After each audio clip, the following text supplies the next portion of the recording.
Hello, good evening and welcome. Welcome to Rangers Radio. Join myself, Ox. You're on the panel tonight. It's a one and only Bridgeman. Evening, Bridge. Oh, good evening, Ox. Awful happy after last night. Can I just say a big good evening to ourselves and the technical team and to all the boys in the lobby. The technical team are all they're good boys. They're good boys looking after us. And to all the Rangers fans all over the world listening in tonight, a very happy Bridgeman says, good evening and welcome to Rangers Radio. One of the technical team over celebrated, mate, yeah? Sounds like it, doesn't it? Yeah. Sounds like it. I wouldn't say he was looking rough, but I've put my suit into the cleaners, Bridge. Mine's is in as well. The cleaners doing it, what do you call it? Morrison's. I've got it in Morrison's, a good suit. Just in case, mate. He'll be fine. Just over celebrating. Anyway, great result, Bridge. Great result. The euphoria, the enthusiasm for the support, even on our wee radio show last night, for all over the world, I mean. Yeah. It's amazing. Fantastic. Yeah, it's fantastic. It's absolutely fantastic. And you know, God bless every single one of them. It's fantastic. They've been with us all the way through, and it's growing and growing. It's just tremendous. You're people phoning in from somewhere, and they've been following us for a year or 2 years, and they decided to phone in. It's just fantastic. Aye. And then the team won. Obviously, well, a rocky road, like the manager predicted. There'll be bumps in the road. We had the bump in the road at Kilmarnock. But if you take that out, mate, we've won the Old Firm. Yeah, we've went to Pittodrie and won. We're on a good run, really. Oh, yes, indeed. There's I think every Rangers fan will agree with me when I say that was an amazing result for us last night. An amazing result. And we watched it. I watched it. I'm sure everybody else will agree with me when I say this. We watched a first-class in my opinion, a world-class performance from our centre forward for the time he was on the pitch. He was the best player on the park by a mile last night. And then somehow or other got him. I'm going to give you a wee thing. In the first half, I thought the boy Kent ran him close, mate. I really did. I thought he was involved in the 2 of the 3 goals. That's right, he was, yeah. A wee touch of class. He took the ball and showed bravery. One was a good shot. I thought the goal could have maybe done better, but who cares? First goal. And then the second one was just Kent and Jack. A lovely move. In fact, I thought the second goal was a real good goal, Bridge. World class. That was a world class goal. That's where you see the top players in Man City and the top English Premier League teams, their strikers doing these things. And I'm not saying everybody for Barcelona, but he knew where he was on the pitch. He felt that he could feel what was happening. He could see where the ball was coming to him, and he just opened his body up and just said, "There you go." And he used the defender, Bridge. Yeah, he used it twice. He actually ran that boy, what was his name, McKenna, into the ground and left him screwed in the dirt. And that's the truth. He absolutely wasted that boy last night, and I'm sure they were searching his back pocket to get him out. Seriously, it was. To be fair, just before half time, I think I seen the biggie waving to his maw. I was. Oh, that was a penalty, wasn't it? I'm not being funny when I say I don't like that boy, McKenna. A lot of folk have asked the question: should we be looking at people like that? I wouldn't touch him with a barge ball. No, and Alfredo Morelos, he scored 2 absolutely brilliant goals. That ball, Weekend made a fabulous run, smashed the ball in. Goalkeeper parried the ball out, and he hit the ball first time straight back into the net. And sometimes that would bounce in front of you and go away. You know yourself, you've done it. Oh my God, what's happened? Or it'll come up and hit your knee or your shin. But he was excellent. I thought it was a superb goal. And it got past who was lying in front of him at the end of it was a big McKenna. And that's the truth. With the same with the other goal, he used McKenna as a shield for a goalkeeper and then touched it away. And actually, I'm actually doing a movement here. Just brilliant. Fabulous. I really loved it last night. Obviously. You watch what you're doing. I don't want you popping your hat and then we're doing I know. You know? Fortunately, I'll give you my thoughts, mate, on I'll divide the game into 2 halves, yeah?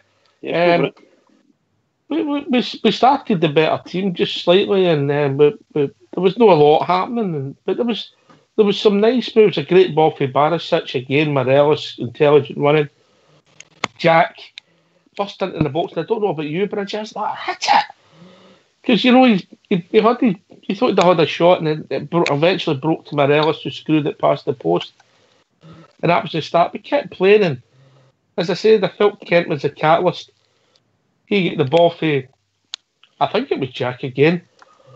Arfield sort of stood his ground, let Kent run with him, got the shot at goal, bang, Morelos 1-0. You're thinking, oh, we're in top here. But we stopped playing, I thought, Bridge. Well, at what point in the first half do you think we stopped playing in the first half? When we got the goal, we let them to come into it. Yeah. Similar to what we've done to Aberdeen. Kilmarnock. Yeah. And then they got their goal, which we broke away. And I don't know if you noticed it, I thought it was bad play for Barisic. Absolutely dreadful. see when you're in that role, mate, and even at school football, when everybody runs past you, you cannot get away, Bridge. You can't lose it. Matt, can I comment on that? Aye, Barisic picked the ball up and he ran. He ran a good 30 yards with it about his feet, and he actually ran into an Aberdeen player. Actually ran into him, and the ball broke, and he was left lying in his arse. And of course, that was the score. They were doing this. I'll let you carry on, because they went down and broke and got the goal from it. Let you carry on for that. Well, it was the ball went down their right hand side, doing left back. And the Barisic got back, but Jack was in the left back position, and he get caught short with it against the boy short who put the cross in. Tav, not a bad header, clear. And then we got the bit of bad luck because the boy Ferguson hit it, and there was a ricochet off a Tav in corner, and the boy was left to just tap into the goal man each. I'm thinking, well, we've let them off the hook. And then Morelos, Jack and Kent joined up in the midfield, and we came forward. Jack turned back ball to Kent, who ran, gave it into Morelos, and as you say, Bridge, lovely side-footed goal. Then the icing on the cake. Brother Madden gives it a penalty kick, I don't know what the big centre-half was thinking about when he was waving to the crowd. He's on up there. Well, penalty kick, Stonewaller for me, Bridge. Well, we're talking about that boy being a 10 or maybe £15 million centre-half. I saw four key times or 5 key times that boy was in the game, in the thick of it, and he fucked up. He screwed up his whole game, and that epitomised it. That ball going up there, and he stuck his hand up, and the ball hits his arm. Sorry, that was like, go back to the thing with Joe Jordan and the Welsh playing against Wales. Remember, somebody's arm was sticking up, and the ball hit it, and it turned out they thought it was a Welsh player, but it turned out to be Joe Jordan or something like that. Really, that boy is a shocking game last night, and his red card just epitomised it. It was shocking. Penalty kick, 3-1 up, close to half time. I'm thinking if we can win the second half, we could give this mob a right doing. I don't know what you were thinking. Yeah, I thought. My thoughts every time we score, my thoughts are, let's hold it for the 5 minutes. You need that wee. You've got to learn it. It's called football. Put the ball in the net.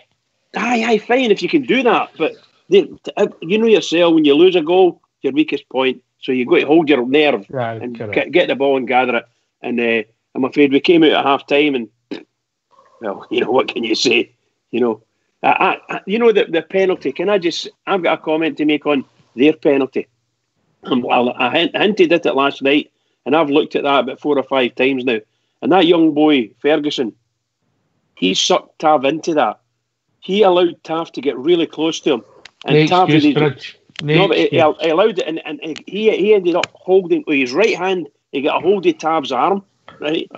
Sorry, with his left hand, he got a hold of Tav's arm, and with his right hand, he put it behind Tav's back and pulled his jersey, and he did a judo. It was like a judo throw. And of course, that made Tav fall on top of him. Tav walked into that with his eyes open. It was definitely schoolboy defending. I'll repeat myself. The last time I seen somebody tackle somebody like that was Butterbean and Cinders. Poor Butterbean. It was a pen for me. It was a penalty kick, mate, all day long. Naive defending, and it made it nervy for us. At least, I'm not going to. We'll put it down to Aberdeen's good play. They sort of gave them a lift, and they pushed us a wee bit on the wings without making a lot of chances. we couldn't get our foot on the midfield at all. Yeah. I didn't think that any of our midfield played particularly well. Yeah, and apart from Kent, and I'm saying that as a midfield 5. Cadiz was anonymous. Arfield was anonymous, but Jack and McCrory worked hard. Jack showed a couple of bits of quality. Obviously, Kent in the first half was excellent. McCrory, so brave, so enthusiastic, worked so hard. He's got to improve his touch, mate, so his second touch is not a tackle. So that position becomes really comfortable for him. But the game moved on. We were under the caution. Then we come to the big talking point. What's your thoughts now, Bridge? On the talking point? Well, I said to you last night, my initial reaction was, unfortunately, he's going off and he stamped him, right? And then he booted it. The other guy booted him. I really, in my heart now, I've watched it I don't know how many times and listened to repeats of conversations people have had on it. And I think he was trying to get away from the boy, McKenna, and the legs get tangled up. I don't think he was stamping him at all. I don't think he touched him in a vicious manner. But I know that the big fella put the boot in his face, and that's it. I think he'll get away with that. I'm pleased Rangers have put in the appeal.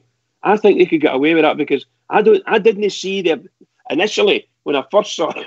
I thought, my God, he's done it again. He's booted somebody when he shouldn't have, you know. But there you go. Now, when you look at it, that big fella, he caused all of that. He was not touched. I don't think he was touched at all. That's my opinion. Sorry. I think I'm not saying it was he kicked him, but he left his leg dangling in a place that you want it when you want anything dangling, Bridge. You know, well, we won the appeal. I think we will. Time will tell. You're right. So then the 10 men, and we didn't react well. I don't know what you thought. Well, Aberdeen didn't change their shame much, and we looked a wee bit at sea, mate. Well, let's put it this way, and I don't know whether the guys in the lobby will agree with me 100% here. Rangers lost the best player on the park, in my opinion. Rangers lost the best player in the park out of their team, and they lost the worst player in the park out of their team. That's the way I see where you're coming from. Yeah. That happened. They huffed and puffed. Obviously, the incident with McGregor, which I think's a lot. Their goals come out like that every week. You know, and nothing said about it. Game looked as if it was petering out. They had a breakaway on us. We thought when Tav gave the ball away, you thought Tav was done. Lo and behold, 7 minutes extra time. Tav springs forward. Jermaine Defoe goal. Party time, Bridgeman. Yeah. You know that goal.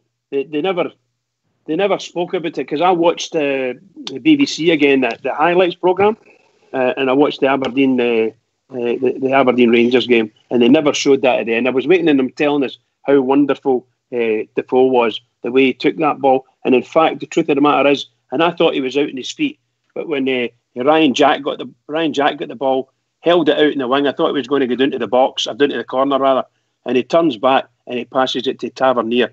And Tavernier was just like an athlete at this point, and he just ran straight in maybe 30 yards. A beautiful pass right into Defoe's feet. Marvellous goal. So it's 3 great goals we scored last night. 3 great goals. So if people want to give us a phone and use their thoughts on the big talking points last night, what's the number? The number's 0141 356 1972. Or join us at Skype at rangersradio.online when the one and only Old School Blue will bring you into the call. It'd be interesting to see what people's thoughts are, because everybody sees the game different. That's just a brief outline how I saw it, Bridge, you know? Well, yeah, and I think... wait a minute, we've been joined by our first caller, mate. Sorry for cutting across you. No problem. He's live from the northwest of the city of Glasgow. It's the one and only JFK. Yoka! For Pearson Park. Pearson Park. Good evening, Bridge. Good evening. It depends if you're buying or selling, Bridge. Sounds better, doesn't it? It's good to say that to somebody. Peterson Park. No yoga. Anyway, guys, how you all doing tonight after the 24 hours after the game? been listening to your dulcet tones there, and you're right, we all see things differently. Everybody, it's funny, but Jimmy, you can watch a game of football, two guys can be sitting next to each other in the stand and they see things different, you know? Well, me and Graham watched it today again. Graham had a day off today. Me and him were supposed to go and see Ozzy Osbourne tonight, but it was cancelled. Anyway, we sat and watched the whole game today, and as you say, the two of us didn't agree with certain things in the match.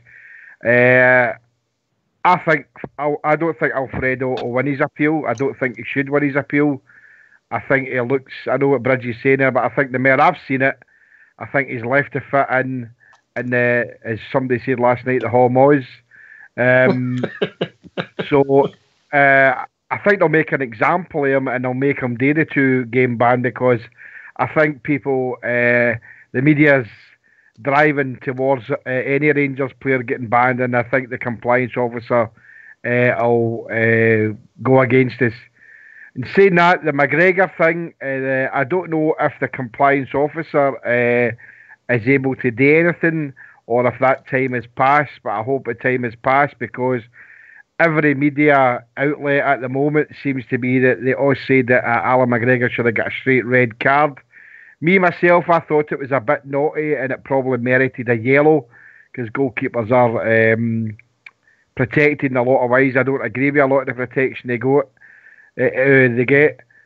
But on the whole 90 minutes, guys, you just summed it up perfectly there, Oxia and yourself, Bridge. You know, the way we reacted to certain things in the game. What I was disappointed at the time was that I thought that Aberdeen changed their shape as soon as they get the man sent off. But we took a wee while to do that. But the end of the game, obviously, we came out the 4-2 winners. I was shouting and bawling that he had to make a change right away, get Daniel off and bring in on Defoe, because Daniel Candace wasn't in the game. Oh, he was that must be the quietest game he's ever had for us, good or bad. He was so uninvolved. It was unbelievable last night. Definitely.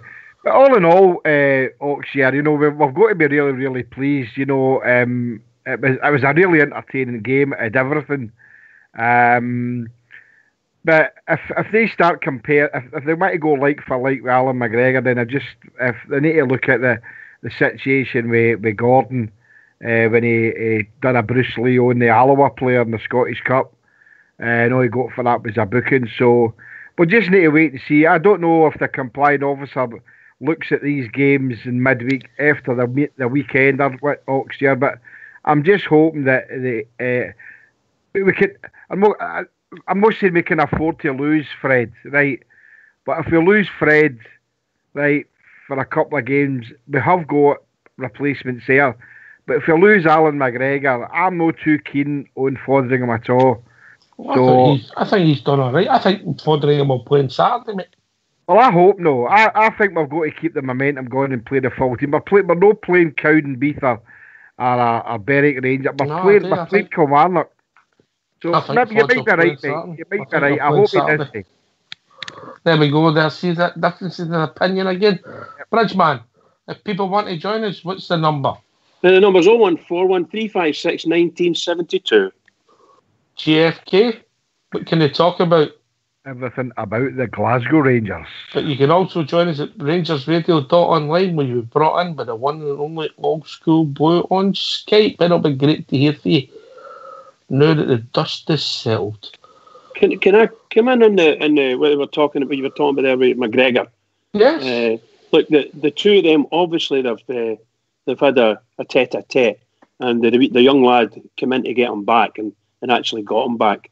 I don't know whether the claim was that did he hit him in the private place, or did he get him in the stomach? He certainly went for the private place. Let's put it that way, the young lad. So I don't know if there is a compliance officer going to look at any other incidents in that game. They may in fact look at both those tackles with McGregor and Ferguson, and they might end up giving them both a ban. That's what I think will happen. It could happen. Sorry, I better say it could happen. I hope nothing happens at all as far as Rangers are concerned. To me, it's gone and dusted, you know.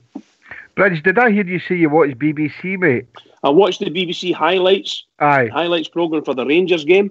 Aye. And I saw the gruesome twosome at the end, and I thought to myself, I can't even listen to this anymore. It was dreadful. The reason I'm asking, because I didn't see it yet, right? But there was talk on, I can't remember which station. It wasn't Snide. I was listening to this afternoon. A couple of tackles with Bruni, the Brun fella, and somebody else. It wasn't a Lustig. Seemingly the centre half. One an elbow and one a tackle. Yeah, the big fella. He'll cut across his gentleman. Right. We'll be joined by a gentleman there, the one and only Boswell. Evening, Buzz. Good evening to you, chaps. How we doing? I keep trying to butter you up, Buzz, but it's not working. It is, mate. It is. I believe you. Don't believe me, mate. No. Well, you're a Partick man. What more can I say? Yeah. What have we got? More racism, more anti-Rangers, more hate Rangers. It's just typical. It's a normal day in Scotland. Alan McGregor, nothing wrong with that challenge. Keeper came out to protect himself, and the player threw himself over the top looking for a decision. Just poor. Morelos, stupid at best. But I don't think there's it. I mean, what should have happened, first of all, is either the linesman, if there was a linesman on that side, I can't quite remember, but the referee should have whistled for a free kick to Rangers, because he's almost got Morelos' shirt off. It's halfway up his back, and yet again, if that's one of our boys, that's a foul to Aberdeen. I'm sorry, but we're not refereed the same way as everybody else. And people can say, oh, well, I'm all right with that. Well, I'm actually not all right with that. I don't think that's right. We shouldn't be refereed to a different standard, although we are. And so I think that situation didn't need to happen. Yeah, you might be right about that incident, but on the piece last night, boys, I thought the referee had a fine game. He did. It was all right, but it's the important decisions. That Morelos thing. I mean, I'm sorry, but he's an embarrassment. Rolling like that? No, come on. That's just, we don't do that sort of thing. But you see, what we're also having to endure is this racism and xenophobia, because it's, he's a South American, he's a hothead. And they'll say about McKenna, he's just a big daft boy. Oh, no racism there. It's the sort of thing that, did we not experience this through the Scottish referendum, where it's okay to have a go and hammer the English, but we can't say anything about the Irish? This is, Scotland picks its type of racism, its racist kind of candidates for this. And Morelos, it's typical, what you'd call kind of low-level, soft racism, that they think it's all right. You just stereotype somebody and, he's a South American and he's black. That's the thing they won't say. He's a black boy. But that's exactly what they mean. And let's not make any mistakes about that. This is exactly what they're trying to do. It was what Clark was trying to do on Saturday. And it's your McInnes man there last night. What a serial loser. Shocker, isn't he? Shocker. Serial loser. I mean, What does he do? Rangers, our team celebrating. He goes into the dressing room and tells them to keep it down. Stevie G. He's trying to have a cap, wasn't he? No, he must have had a kip during the game. What? I mean, we were that close to getting that moron as a manager. What? No, we never. Oh, well, yeah, dodged a bullet there. Dodged a bullet. Ran over. All right, I mean, you'd sit down, have a drink, yeah? You feel better? No, I don't. I'm still in. Take one of the blood pressure pills, the big ones. By the way, you can sit down with Jimmy, because Jimmy had the same rant a minute ago. Same rant. That's all. I'm sure we were all fuming at it last night, but I'm getting. Do you know what I'm finding tiresome, Buzz? And I'll be really honest with you. I'm finding tiresome every time there's a game of football, the referee gets dissected. Yeah, and only our games. Nobody else is only ours. Every time we have a game of football, yeah. I mean the games that we're in, the referees are getting dissected. They can't win. No, I mean, well, this is what led up. I thought Madden last night done all right. It was adequate. I thought the boy Dallas on Saturday. One of the penalties was given by the referee. One, if it was against me, the linesman. One was against me. I'd have thought it was soft. Yeah. But the other ones, you can see why he gave them. Oh yeah. Oh no. I see. I don't think we've got a complaint. It's everybody else. But of course, you see, this is part of the Project Fear thing, isn't it? Is it the Catholic press? Let's no beat about the bush there. The Catholic press in Scotland are desperate to stop us getting close to their paedophilic mob, to stop the 10 in a row, because that's what this is all about. They are every time that we get, and of course, there's another court case come to fruition yesterday, and it's all of these things that match up that it chips away at our psyche. But look, they tried to kill us before. They weren't smart enough. They weren't clever enough. They weren't intelligent enough to do it, and it will not happen again. Oxdear, can I come in on something? Yes, mate. On you know, mate. No, just to say, Jimmy, I watched the Scottish news tonight. Uh-huh. I think it was the Scottish news, and they showed the incidents that you're speaking about in the Celtic game. And it looked like Scott Brown went over the ball 2 feet. That's what it looked like. And the pundits, the Celtic pundits, were saying that should have been a red. The young lad that tackled Izagiri 2-footed right onto his knee. I think it was his knee caught him anyway, and that should have been a red card, but it didn't get booked. So Scott Brown got booked, and that boy got booked. But the big centre half went right through their winger, absolutely right through him, and smashed him in the side of the head with the elbow and knocked him out. And the guy got taken off the park. He never even got spoken to. So that should have been a red as well. So there could have been 3 red cards in their game. Now, the mere fact that it's been shown on the TV, I don't know whether that's enough for the compliance officer to look at it. But I do know one thing, that the BBC are the main protagonists when it comes to showing these trial things. by sports scene, isn't it? Sorry to interrupt you, but that's what I was going to ask you, pal, because you're a big advocate of that, is that, you know, and I actually wasn't falling into line there to actually, I sat and digested what you were saying, and watching sports in the last few weeks, I totally 100% agree with you. And that's the reason I was asking you, did they dissect the puddle drinkers game the same way as they probably dissected ours with Alfredo? So, Forgive me, Jimmy. I watched the Rangers part and I put it off. Right, no, because I know I don't want to see this. I do apologise. You're right what you say. You know, I was kind of thinking, you know, I wasn't really agreeing with you at a point, and then when I would watch it at last, I've been recording it and watching it the next day and thinking, okay, I'm going to watch it. I hated watching it, but the more I watched it, I thought, God, the Bridge is right. I mean, they're getting their wee bits that should go to the compliance officer. He's diving. He's done this. He's done that, and I'm thinking, there's nobody else doing that. You know, you maybe get it and Snide a wee bit, but they two, or the 3 of them, the Muppet Show. There's one I missed out, Jimmy, right? The news tonight. Once again, it's in the news. I know he's wanting to go to sleep, but listen to this. Ollie Burke ran through tonight into the box, and there wasn't a fucking soul, not one single soul near him. Right? Sorry, pal. But there wasn't a soul near him, and he...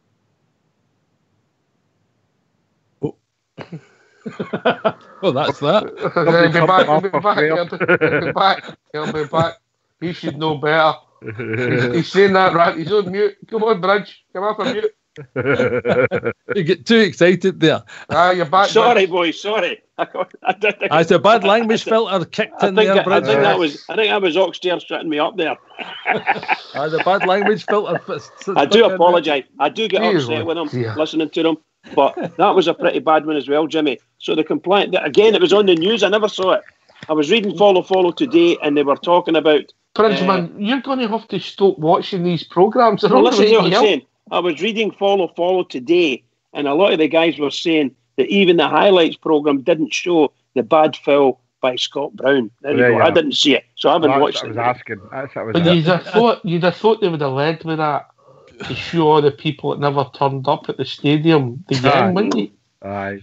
Do you know, I'm getting to think that the only way the BBC, the SFA can start to get any kind of credibility for the compliant officer is to have these decisions made on a late Saturday night or midway through a Sunday, because this out in the middle of the week. Everybody knows it's trial by sports scene. It's the Michael Stewart Club that sorts this out. And I don't watch that programme.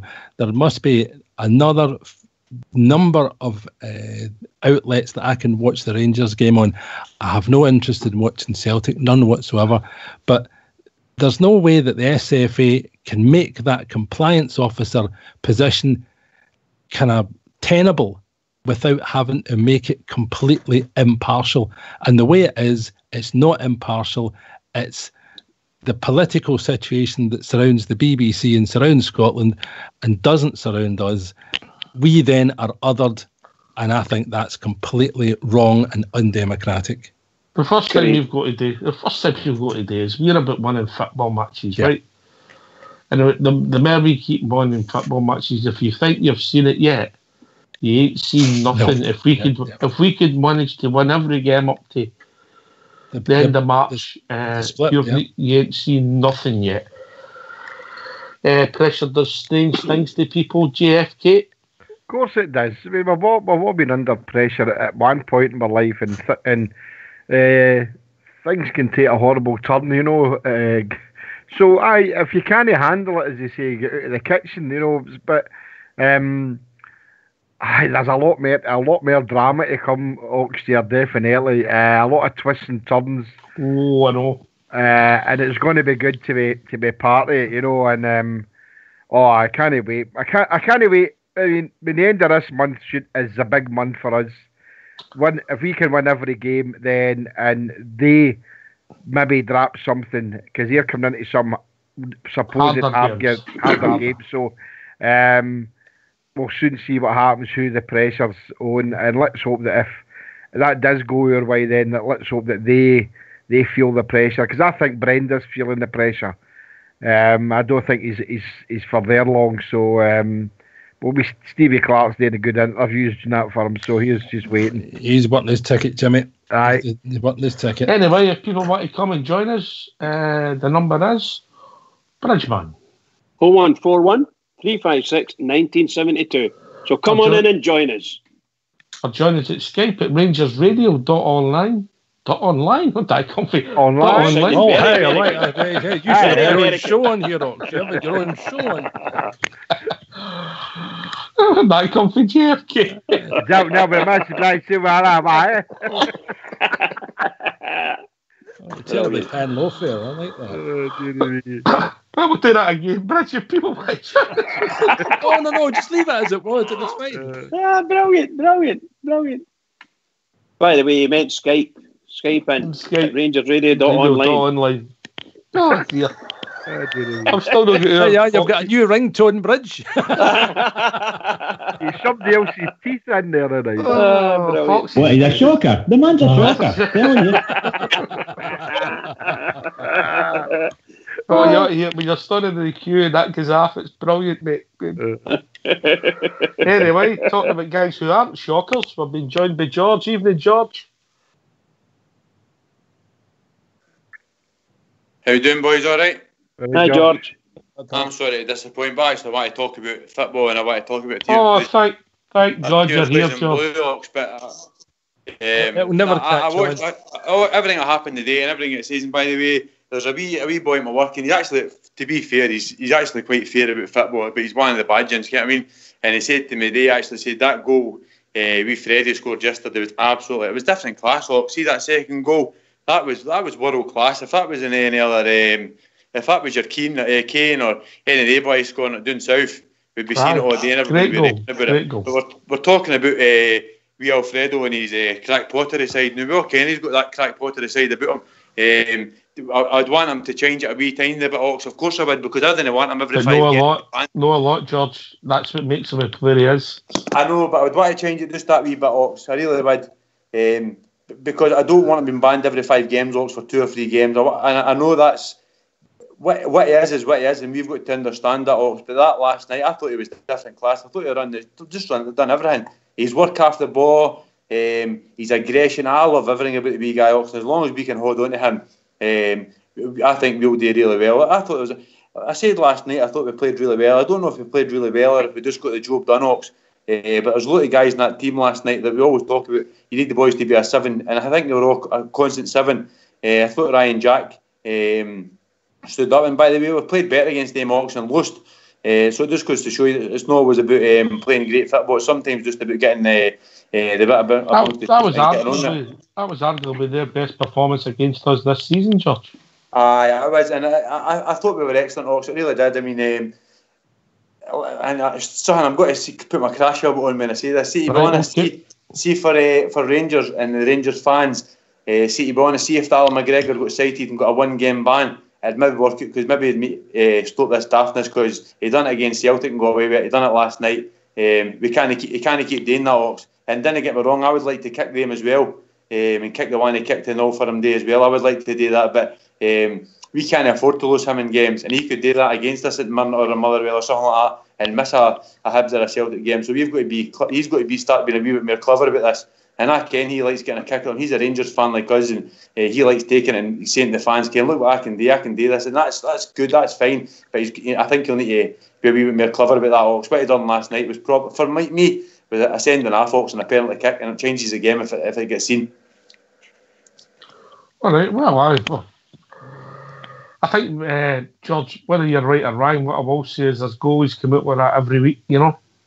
And by the way, Hawks, see, probably 10 years ago that wouldn't have been a problem, but it's changing now. And even the goalies that came out with their knee in there, that's where it used to be a thing. They used to come out with their knee in there, and whatever was in front of it, that was the way it was. But it's changed now, Hawks, and we can't afford to have. For example, let's say last night we go down to 10 men with wee Freddie, and we go down to 9 men because our goalkeeper's been sent off, and somebody's got to come off, and it's just a balls up our season. And I'm not want to just be one of these guys that's on here and just say, "Oh, we need to be everything right." I want to win every single game as often as we can, Hawks, but I think we've got to do it right sometimes. I think what he done last night was a bit silly. Mm-hmm. Aye, well, only Alan will know what he meant, but let's look at the positives, George. The goals, the first 2 goals, Ryan Kent, excellent. Oh, different class, Hawks. And by the way, Freddie's first goal wasn't easy to take as well. I've seen him putting him out of the crossbar for there as well, so he took that really well. I've seen you put them out of the bar for there in 5-a-sides, George. Aye, you're not kidding me. You're not kidding to me. We play with rugby goals at 5-a-sides. There you go. but I mean, taking that goal, obviously Tav took his penalty well, but I thought that Jermaine Defoe came on. He doesn't get many chances in the game, Hawks, but that last night, when you just go to show, when he gets a chance at 36-year-old, 37, whatever he is, when he gets chances for us, he's got to take goals. If wee Freddie does start missing games, he's got to start filling in there. So I thought Alfredo was absolutely sensational. I genuinely thought he was excellent last night. Just done everything right. And then when Jermaine Defoe came on, never done much, but he got the goal, finished him off. So I think it was all positive, to be honest, last night. A couple of wee things to put aside, but I think we played excellent. I think it was all positive for us.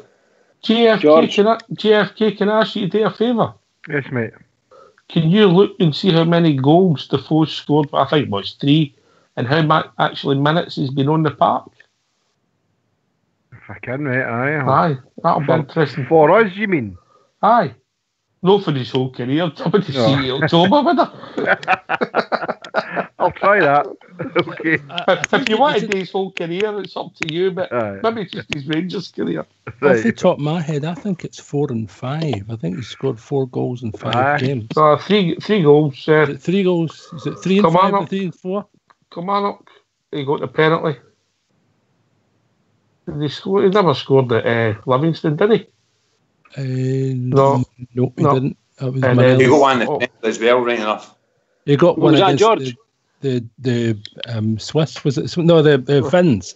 That was we're not counting that one, but we're not counting that one. Three goals in league games. I've fair comment. He has scored, but 3 goals in league games. It's interesting to see the minutes on the pitch. Really interesting. His goal last night was like the cherry and the icing on the cake. Definitely. It was just unbelievable. Great strike. Unbelievable. Great and just calm. No hurry, no fuss. Just dispatch the ball like a proper professional striker. Different class. Yeah, Boswell, I thought that Morelos did the exact same thing with his 2 goals. His second goal, as George said, world-class goal. World-class goal. I mean, just there was no way anybody was... And that, as we were saying as well, his first goal, that ball's coming out, so he's got to set himself to put that back where it came from, really. Yeah, and sometimes Well done, JFK. Thanks for that information, mate. I've got it here. Thanks a lot, mate. 3 goals in 100. 3 goals in 100. He scored 3 goals in 196 minutes on the park. 196 minutes. So he's averaging a goal every 62 minutes for us. That's some gone, really, isn't it? Right. And some of the games he's only out for a wee stroll, isn't he? Just gets up the park and just stays there out the way.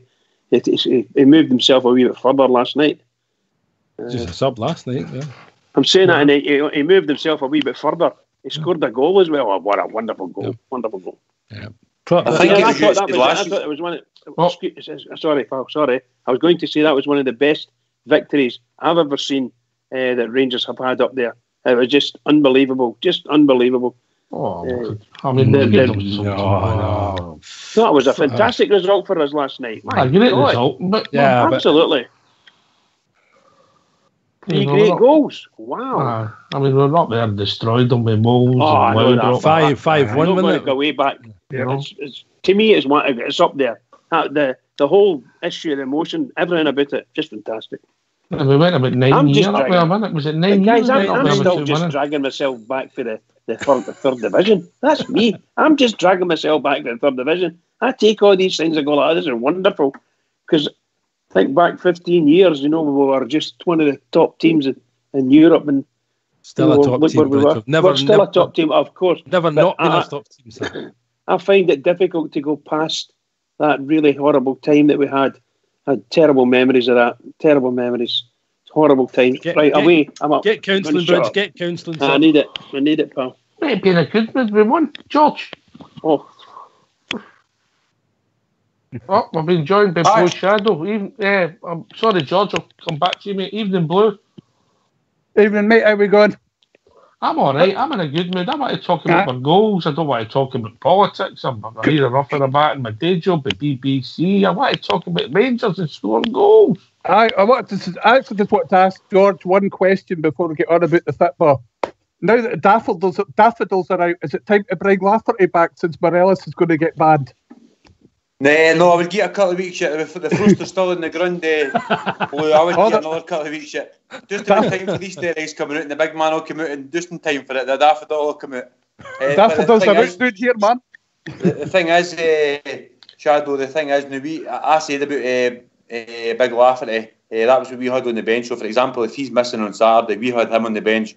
What a difference we've got to have a Major Main Defoe on the bench and Lafferty come on to replace him. I mean, that's the standard. That's the upgrade we've had in the last couple of weeks, Blue, and that's a big difference, really, isn't it? I mean, I was happy with getting a Lafferty. A lot of people weren't they? But for us to be able to bring Jermaine Defoe, I don't care what age he is. Fox made a great point to me last week about his age, about how many goals he scored and that. I don't care what age he is. If he comes on the park or Lafferty comes on the park, you care who you're going to want to come on the park first, Blue, isn't you? Yeah, but it depends. I did notice that when we started knocking balls up the park there to Defoe, I'd say 90% of them, at least, if not more, were coming straight back. In the second half there. So I don't know if Defoe will work so well with the 4-3-3 formation. Which brings me on to another point: it's all these people that have been complaining about us not playing 4-3-3. This is where we're going to see the benefit of it now. Is where he's been looking into the formation and what's the best way to play Jermaine Defoe, because Stevie Gerrard's seen that Fredo is not going to make it till the end of the season without getting himself suspended in some way or form. So he needed to know which was the best way to play them. Are you saying, Blue, that our manager thought that Alfredo could pick up the odd booking or suspension, and also that Lafferty wasn't up to cover them? Is that what you're saying? I'm thinking that I don't think Lafferty's certainly covered himself in glory, which is shown by the amount of minutes Stevie Gerrard's given him. But these are the strange things that you never know. Maybe Lafferty and Defoe can strike up a partnership. Stranger things have happened, mate. Stranger things have happened. Where he couldn't with Morelos, These things can happen in the strange situations. This is where you find everything out. But it's an interesting conundrum anyway. I think we've moved a long way in such a short space of time under the manager. And with his substitutions last night, take this to George, then JFK. You can put Abacus back now, JFK. That's fine. I put my socks back on. Thank you, mate. I tell you what, you're a lot. Ibrox loyal would have still been counting that out, and you got it a lot quicker. The substitutions last night, I actually thought that we should have brought Lafferty on at centre forward, JFK, instead of Morelos, because of both boxes, because he was a wee bit more mobile, but lo and behold, the manager got it right. I would say so. No, I would have liked to have seen somebody on before that he did bring Defoe, and the manager made the right decision, and that shows it with the result. But who will he play on Saturday? Because I think if Fred does go, would you play Defoe or would you play Lafferty? Would you play Lafferty with Defoe as a backup, or would you play Defoe as the other way about? Me personally, I'd rather see Defoe playing for the start. That's a good question. I'll take that around the panel, but we've been joined by a caller. I'll go to the caller first, then I'll come back to JFK. Evening, caller. How you doing, guys? It's Wheels. How we doing, Wheels? How we doing? All right. All right, mate. Are you still up, mate? Aye. Still buzzing, mate. Still buzzing. I know you've got something to take round the panel there. No, it's all right. You carry on if you've got a question, mate. I was just going to quickly talk about Morelos right now.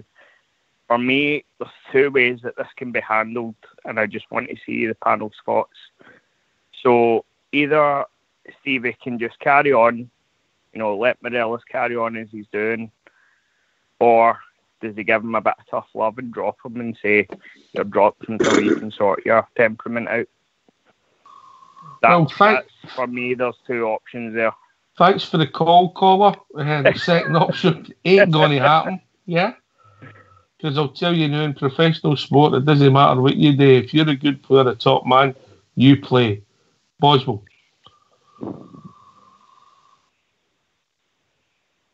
We lost Bos. He's probably busy. George Logan. You play your strongest team all the time. These games, I'm maybe contradict myself a wee bit, because last week you kind of says about the St Mirren game. I thought it was a gimme, and it should be a gimme with this team. If you've got any aspirations of winning the league, it's a gimme.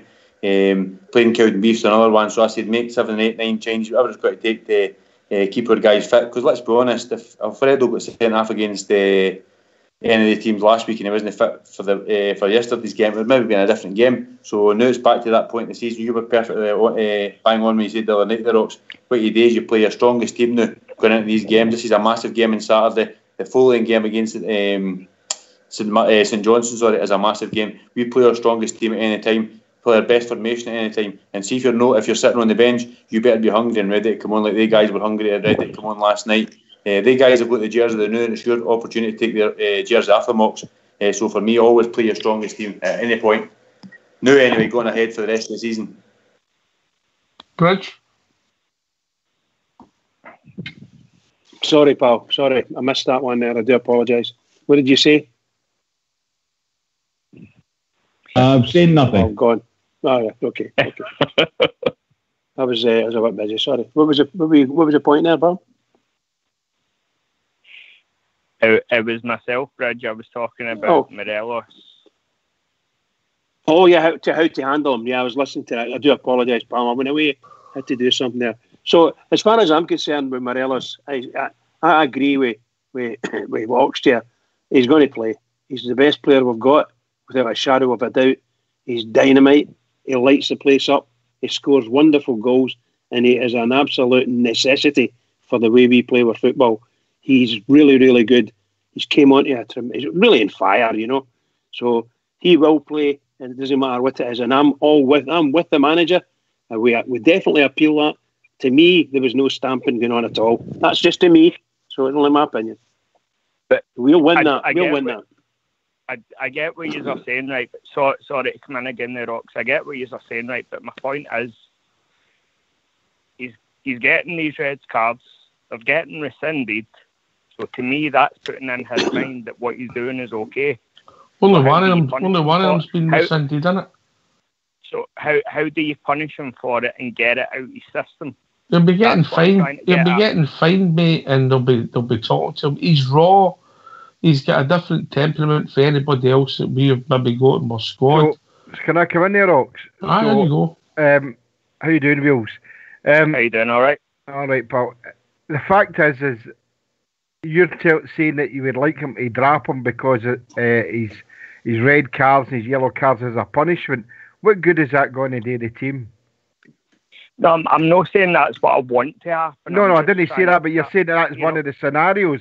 But the fact of the matter is there's got to be some form of punishment. I agree with you, but I think that punishment should remain in-house, and whatever it is that Rangers decide to, if they're going to fine him, if the manager deems that the red card was a worthy red card and it needs to rein his sail in a wee bit. But for me personally, if the tomorrow night at 4 o'clock when the decision's made for the compliance people that Alfredo's okay to play against Kilmarnock on Saturday, to me he's right in the team. Right in the team. First name on the team sheet for me is Alfredo Morelos. And I don't think be dropping him Wheels is going to... The only way he should be dropped is if he's not playing well. And as Stevie Gerrard said, I mean, his play's on the edge and he wants him to play that way. So, I mean, we all can't have our cake and eat it. We all know what Fred's like. But Fox used a great analogy the other night there. He's a winner. And that's his way of trying to win games. And he's only 22. So, for me, dropping him for any games because he's been constantly sent off and booked, I think it sends out the wrong message. I think we'll eventually lose Fred to a bigger team in Europe, right? He'll go for a lot of money, but I think if we start dropping him for being booked or sent off, I think we'll end up losing him. I want to keep him as long as we can. I think they'll be working hard, Wheels. They'll be talking to him a lot. They'll be trying to educate him. They'll be trying to say to him, you're no good sitting in the stand. If you want to progress in the game, you need to cut that out. But I think I read before he came here, he'd hardly be booked or Can I come in there? Sent off. Aye, on you go, boy, before we go back to Wheels, mate. We'd be interested to hear your thoughts, mate. I think that it's one of the things to a certain extent which we're going to have to accept with Alfredo Morelos. We either sell him or we accept that this is part of his makeup and try and bring it down to, as you say, keep working with the guy, keep trying to get, you've got to keep it control yourself a bit better. And hopefully, as the lad gets a little bit older, he will manage to get a hold of this a bit more and not get sent off quite as much as he has been, because it's that's not all just in league games, but it's virtually 1 in 8 league games he's getting himself sent off on average. So that's certainly not acceptable going forward over the piece like. But I think that's also part of the reason where we brought in Jermaine Defoe, is that we've got another top striker who seems to be hitting the ground running now. And that means that when Morelos gets tots up cards or this, that, the next thing, that Stevie G can save Morelos for the right games that he needs him in and manage the cards that he's getting that way as well. So I think it's a cunning bit of work in the transfer market as well. So as we could have Morelos available for the Kilmarnock games, the Hibs games, the Aberdeens, and of course the Mankey Mob across the city. And perhaps Defoe might play in other games as well and come off the bench in perhaps the bigger games. I don't know. Can I come in on that, Ox? Of course, mate. Of course. Just going to say, I think I'll maybe a reverse logic a wee bit, and I would say that Morelos has been sent off 4 times against Aberdeen, against the same team, So I would ask the question in the opposite way: how come? What's Aberdeen doing to him? That's getting him sent off, or what's he doing to Aberdeen to force a referee to look at him? Is he too physical? Is he dirty? I don't see him as a dirty player. I don't know about you guys. I don't see him as a dirty player at all. So something is going on vis-a-vis Aberdeen and clashing with Morelos. Somewhere along the line, the referees are desperate to book him. That's what it feels like to me. Against Aberdeen, it's a big game, and it's always Rangers that are going to be looked at and vetted very closely. And I think that's where the problem lies. It's the referees, the way their attitude towards Alfredo Morelos is getting all this and getting them booked and sent off. To me, that's what it is. Because there's no way any other player in this country it gets the same, shall we say, the same treatment against Aberdeen. I mean, Aberdeen play these teams 4 times a season. They don't cause the same problems to anybody other than Alfredo Morelos. So somewhere along the line, it's at player level, and maybe the managers are saying, get him, sort him out, don't let him play, whatever. But they're taking it too far. And we, Rangers, are going to be victims in this. We need to get that sorted out. And somebody must be looking at that and saying, something wrong vis-a-vis Alfredo Morelos, one player versus Aberdeen. Right, it's no wrong. Sorry, it's not right, that. I can't see how you... back in that. Shadow finish right now. If you come back. I can't see how you can say that he's no aggressive, Bridge. I mean, for God's sake, I never said no aggressive. I never said no aggressive. You saw it totally different. Wrong. You saw it totally different to me last night because I saw him have 2 goes in the footage. I saw him have 2 deliberate goes at stamping in that guy's knackers last night. Yeah, he caught him on the inside of the thigh, and then he lifted his foot again, and then he put his foot into the guy's family allowance. And I'm sorry, for me, that's a red card every time, and I can't see. I don't even know why we've appealed it for me, but that's up to the manager and the other people. I say I don't know what version you saw. You might have saw a different version where it doesn't look like that, but the footage I saw, and I saw it in slow motion. That is what he did, and you can see him looking at it while he's doing it. And you come Wales before we go to a tune. Sorry, Paul. Sorry, it was just to come back on what Bridge was saying there. Bridge, for me, it's a simple case of if a team sees that they have a chance to wind a player up and they know he's got a short fuse, that's why they do it. That's why they target him, because they know that he's going to react. Yeah, but look, I've played football a long time and wound a lot of people up and been wound up by a lot of people. But that leads to, shall we say, clashes on the football field. But a lot of these clashes are not filthy, dirty clashes where are broken legs or broken bones. It's not like that. You get your own back in your own way. Sometimes you get caught out and you have a wee fly dig and you get caught and you get booked or whatever the ref does. But there's something to me. There's something no right. That boy's getting sent off. Sometimes it's an immediate red card. The referee is it's Managerial. Let's get him off the park because of his reputation. That's what I'm meaning. Rangers need to get somehow or other get some help from the other clubs. Somebody somewhere is sorry, I can't even say the words anymore. It just pisses me off that our player is the centre of all these bad things that are happening insofar as football is concerned. That's what I mean. And he's a wonderful player. Anyway, get yourself on mute, lads. We're going to have a tune.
I was doing a bridge. Me too.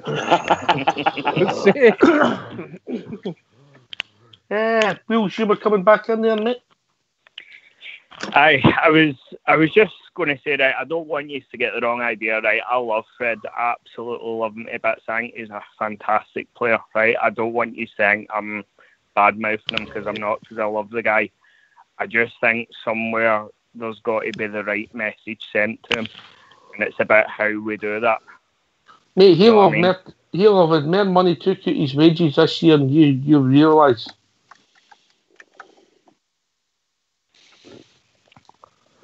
You know, he'll be getting fined by the club and it's all kept quiet. Well, it was so, blow shadow. Oh, I mean, you should be, you know, I'm not a fan of running down players or bringing that up in public. That should be done, like as you said, that should be done behind closed doors. That's our business. Don't let the press get a hold of it because there's no point giving them any more ammunition to fire for me. You know, Oxford, I think, you know, sometimes I think that going back to a wee bit earlier on tonight when Boswell was speaking and he said there's a hatred thing going on. I dare say we all must agree with that, certainly to a certain extent, but maybe to a greater extent. But for sure, there's something going on in Scottish football, and it's 99% the hatred is towards Rangers, for sure, and the Rangers players. No, I'm just saying. It's because we're coming again, Bridge. No, I understand what's happening insofar as we're concerned.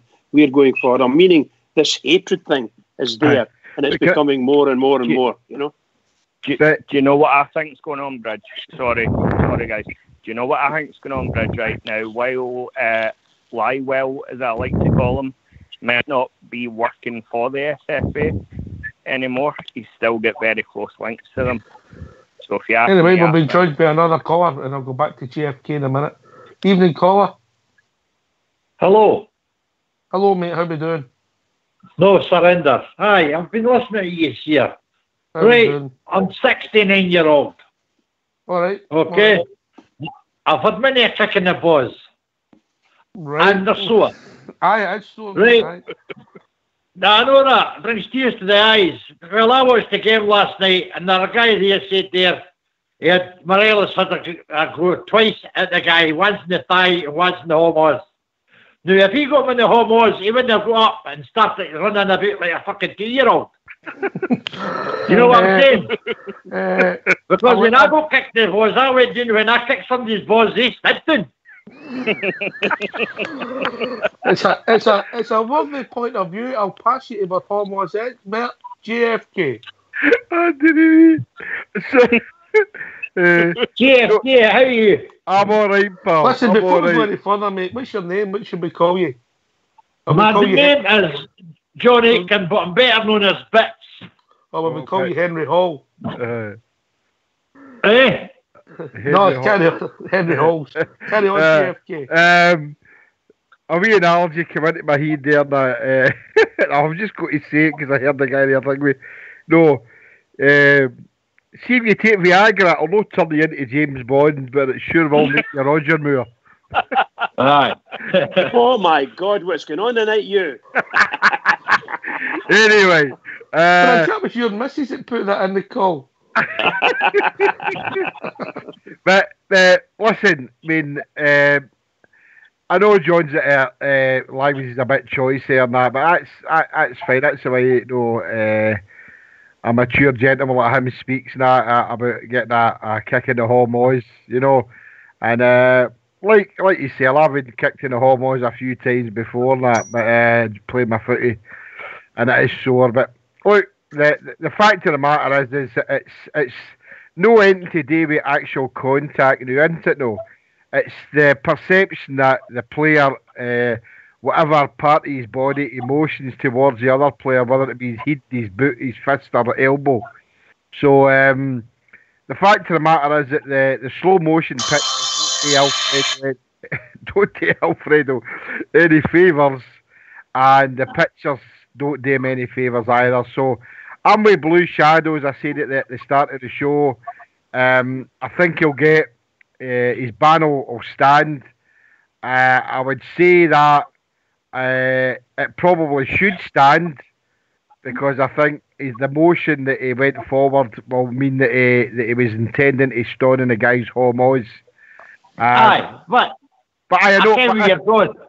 But if he was the line there like a big fanny, he would have on. Right, but do you know what I'll go against Alfredo is the fact is we all seen it, we all commented on it last night. When Alfredo went down, rolling about, and then the next thing he's got his hands in his face and he's a wee kick through his fingers to see if the referee was going to take any action. That we can see that. Do you not think the compliance officer will see that and say, well, he got up, there wasn't a mark in his face. And by the way, there doesn't need to be a mark in the face, but it's the intent by McKenna and the intent by Alfredo.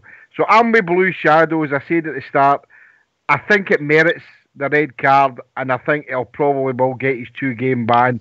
But that for me is his punishment, along with whatever the manager decides to fine him.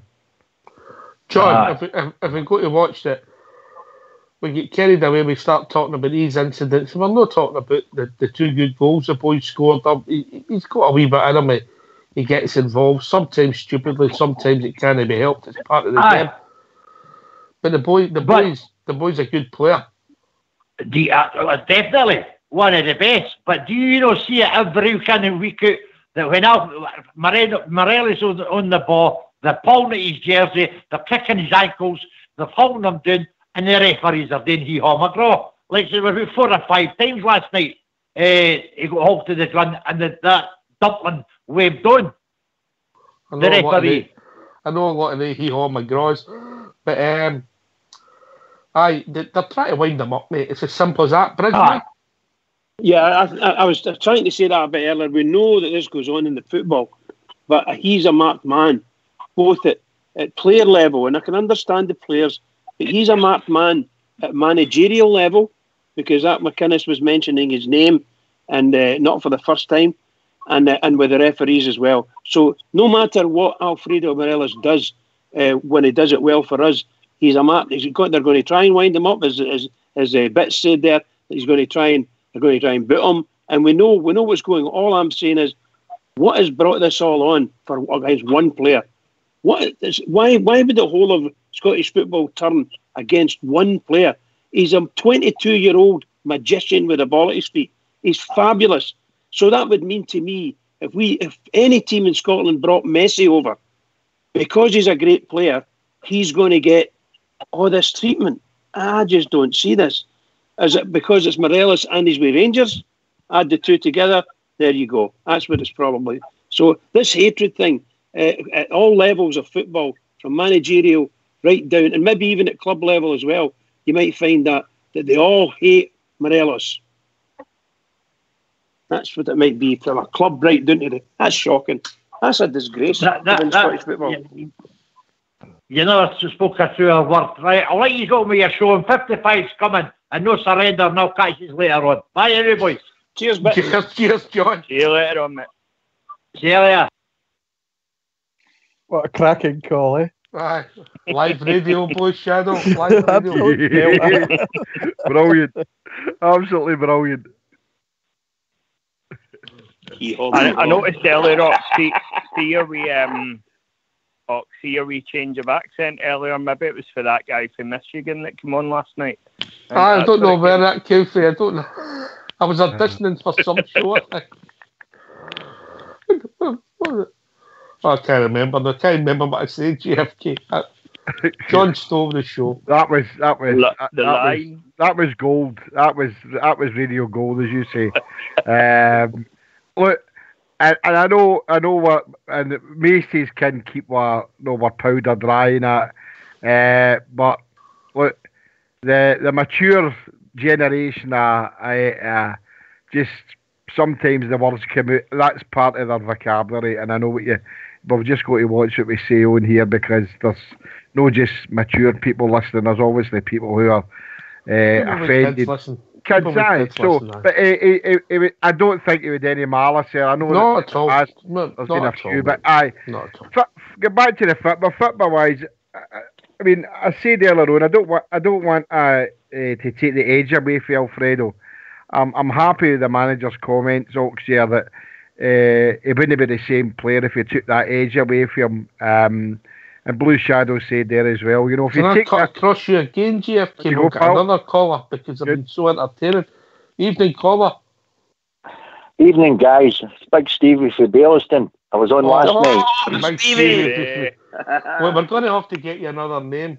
Big Stevie. We've got a Big Stevie. Well, just call me Blue Boy then. Blue Boy. Listen, guys, I've missed the start of the show tonight. I was in visiting a friend in intensive care in the Royal tonight, and I'm just in. I've got just the last 5-10 minutes of you there. I've got to tell you, I don't know why any of you heard it tonight, but Talk Sport the night about 5 o'clock was on, and I had it on. And there's a guy that's on it every. Aye, along with the guy Goff. Aye, the Listen, guys, this was priceless. You need to try and get a copy or something. I've never heard a so unbiased view in all my life. He was praised Rangers to the hilt. He says it was the most entertaining game he had seen in years. He says it was shown all over the world. He says we've had phone calls tonight. He says for all over the world saying how great this game was. He says Stevie Gerrard's changed the face of Scottish football more than anybody has. And I'm going like that. Where's this guy coming from? He went on and on and on, praising us to the hilt, and then he got on to the subject of Morelos. Now, guys, I heard McCoy this morning, and he was saying, "Oh no, it's an instant red card for both of them." Fair dues, we're entitled to our opinion. But I watched it, and I've done the same as what JFK and Bridge were saying. I rewound it, played it back, slow motion. I'm sorry, in my view, you can't really defend the indefensible because the pictures are there and they don't tell any lies. But getting back to my story, that radio show tonight for that Adrian guy and even Goff, this was radio gold. The way that there was Celtic fans obviously phoned in straight away and they were going after their heads. See that guy Adrian. Oh, you want to hear them? He absolutely pounded them. He turned around when he was talking about Morelos and he says, listen, he says, that big heifer of a guy, he says it was in red. He says, kicked him from power to post. He says, the whole of that first half. He says, the wee guy got up time and time again. He says, and do you know what? He says, they couldn't get the ball off him. He says, he was absolutely brilliant. He says, and if it had been me, he says, I would have made sure, he says, that big one didn't get back up. But guys, the way he came across, he was very articulate, etc. But it was absolutely brilliant. And I said to myself, you know what? Just for once, that was English reporters talking about our game and praising our manager and our team up to the hilt. And it was good to listen to. Stevie, Adrian Dunham went to university in Glasgow, mate, stayed in the West End of the city, the finest part of the city where he was educated in football. Right, guys, right. Yeah. Oh, it was brilliant. It honestly was, Ops. It was amazing. So and it was just to hear. It was just to hear it. Rangers. He is quite positive about Rangers, but fair. It was amazing.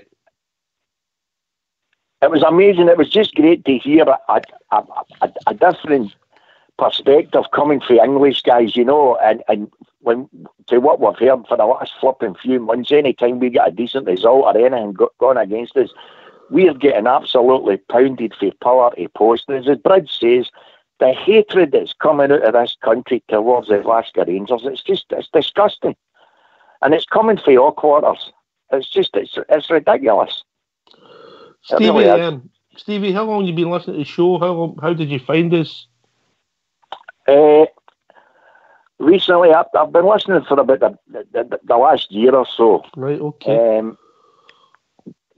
But the last year or so, I heard about it in the past certainly, but I've only been listening. I'd say about a year or so now. But the last couple of nights, I felt I just had to phone up. Aye, it's great to get involved, mate. And once you've done it once, it gets easier, doesn't it? Absolutely. It's not difficult. What's your views on how it's gone? And do you agree with Durham? I think he's right. Stevie Gerrard has brought Scottish football. Sometimes it's the headlines in Sky Sports, and let's not kid yourself, it's only because of one man. Well, do you know, I used to always think one of the best speakers that we ever had was Walter. Walter was very, very good in front of the press, but do you know what? I'm being honest here. I thought Warburton get tied up in knots a few times, although he was quite articulate most of the time. But see, Gerrard, It's as if he when he goes into these press conferences, he knows exactly what they're going to hit him with, and he's already got answers made up, and he talks the best I've heard of a Rangers manager. I've got to be honest. To the press, I mean, he's absolutely fantastic to listen to. He really is. And I'll tell you what, and I know sometimes we've went up, we've made a few mistakes. That's always going to happen. But do you know what? Give this guy a bit of time, and I think all us Rangers fans, we know what we're talking about. This guy's putting us where we do belong at the top. There's no doubt about it. Absolute no doubt about it. We started to a low base, mate, and we've had 2 transfer windows, and we're improving, mate. Exactly. Listen, guys, can I ask you a question? Can I ask you? Listen, don't make it too hard. Have you seen some of this panel? I'm just wondering. I take it you've discussed the fact that we have put in an appeal. Can you just give me a quick recap as to what do you actually think the thinking is behind that? Do you honestly think that Stevie G thinks that they can get that overturned? Because I've got to be honest, this time I don't think we've got an earthly. It might be. There might be fixtures when you're banned, how you're banned. They might have looked at all that. But I'll go to. Well, what I've noticed, this is the first time ever. It's usually the panel don't sit till like 3 and 4 days time. It's no, the panel sit the more after then. So it's not as if he's not going to miss the Kelly game. He misses the Kelly game automatically. And that's what I didn't understand. I could see the idea if they were putting in the appeal that they wanted him to play against Kelly, but he's automatically missing it no matter what. Can I just say that, Stevie? What I believe, number one, what I believe is Gerrard thinks he never touched him. Gerrard thinks he's innocent and he's going for it. Okay, that's number one. That's what I think. However, that might not be true, and maybe he did hit him, and maybe it was due a red card.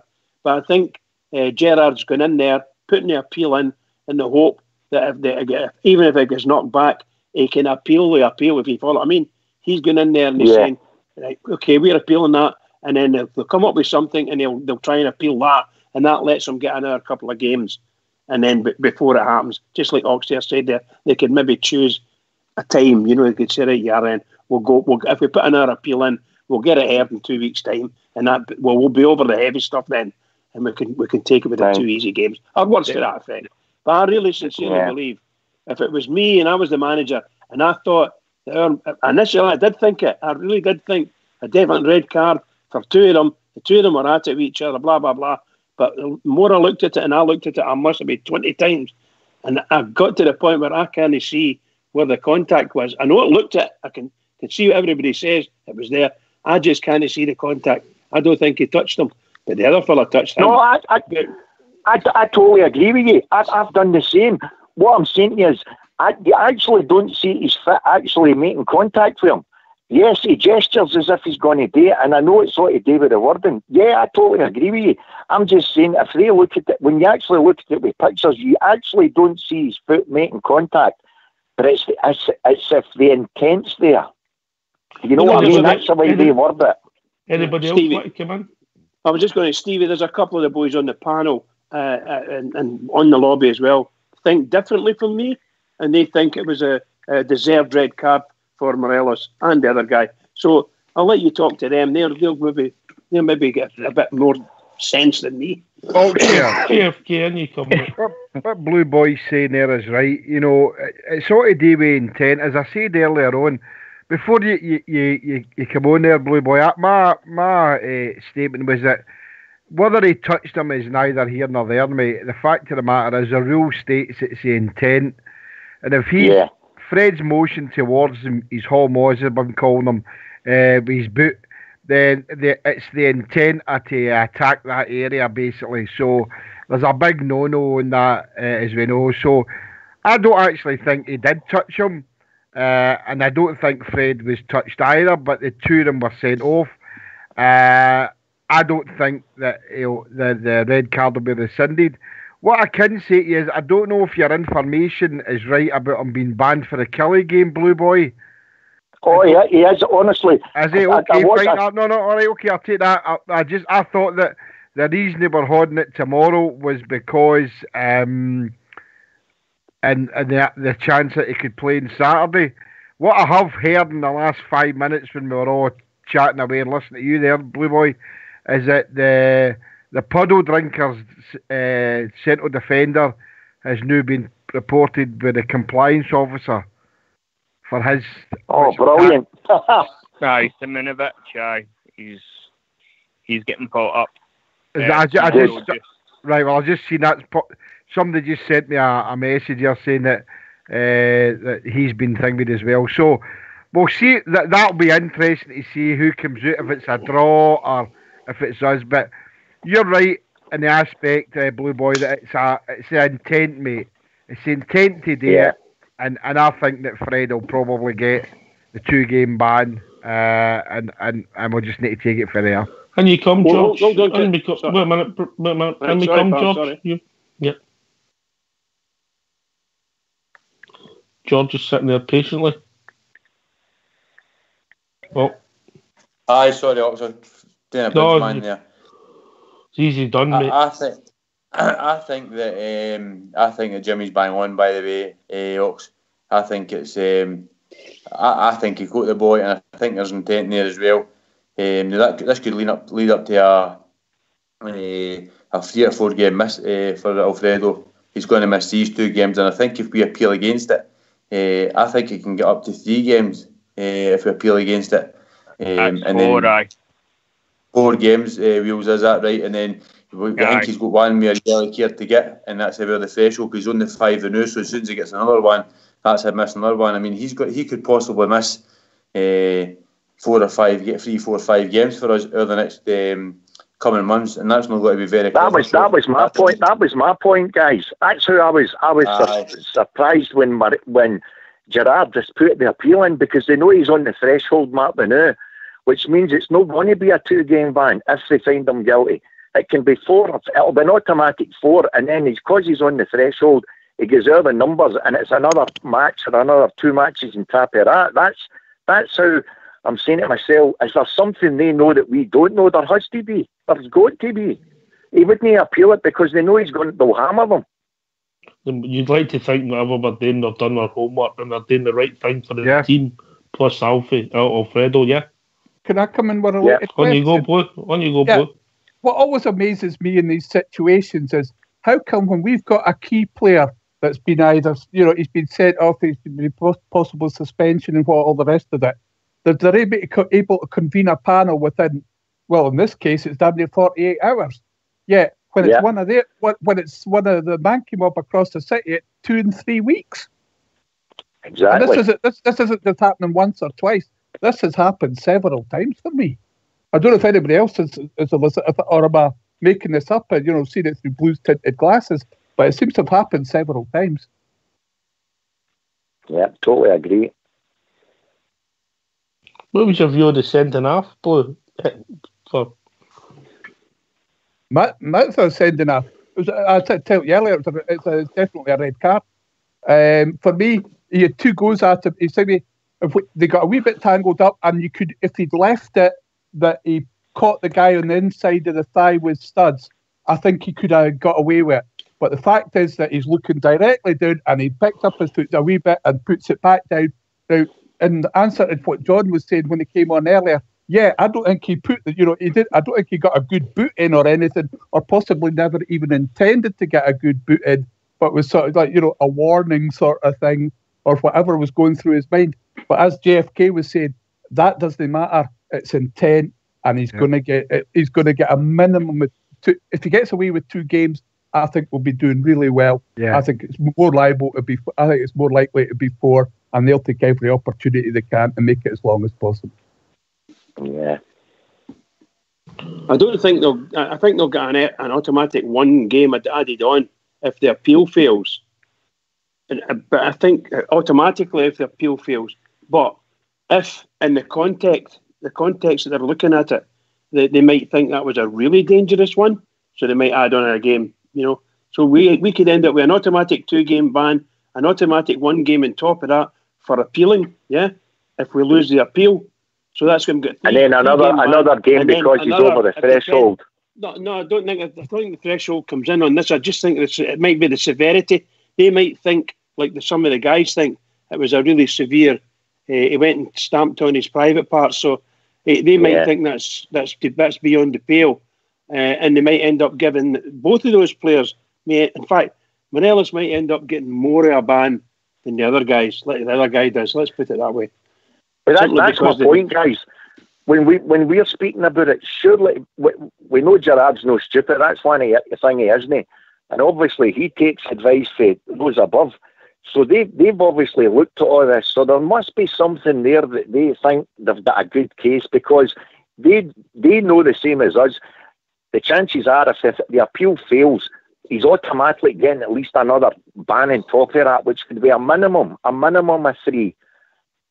And quite frankly, at the moment, they know he's the most important player we've got, because everything resolves around him. As one thing McInnes did say last night, as you all heard, the very fact that he kept pumping up about Morelos, it stands to reason, as the English guy says, they had him earmarked for the very first whistle. They knew he was the most important, and it's no coincidence. As soon as he was off the park, they started pummeling his mare down both wings. So they had the intent of doing that. They were hoping to get him in the first half, never mind getting him after the second half. That was their game plan. They were winding him up to 6 for the very first whistle.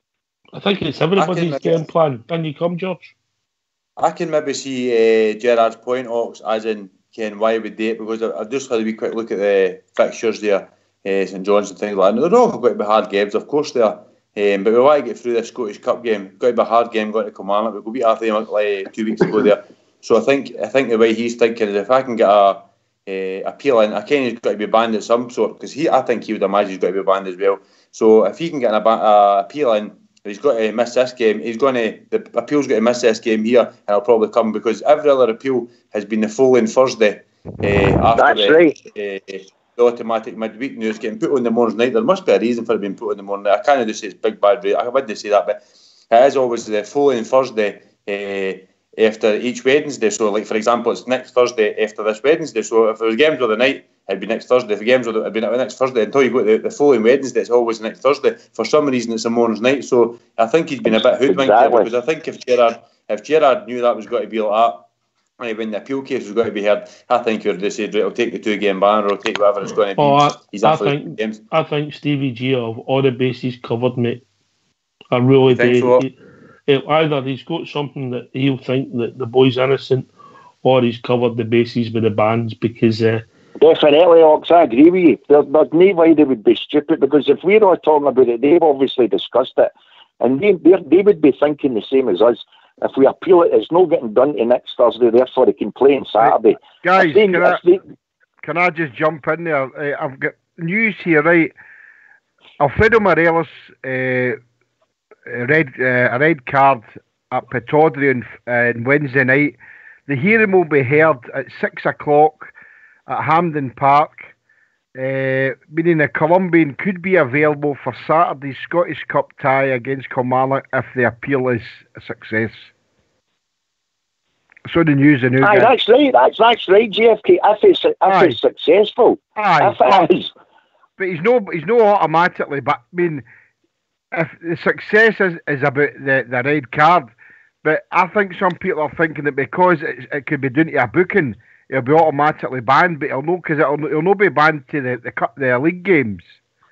I think at the very most we can hope for, maybe Stevie Gerrard's hoping, is that we get a yellow card. It's rescinded, it's done to a yellow card.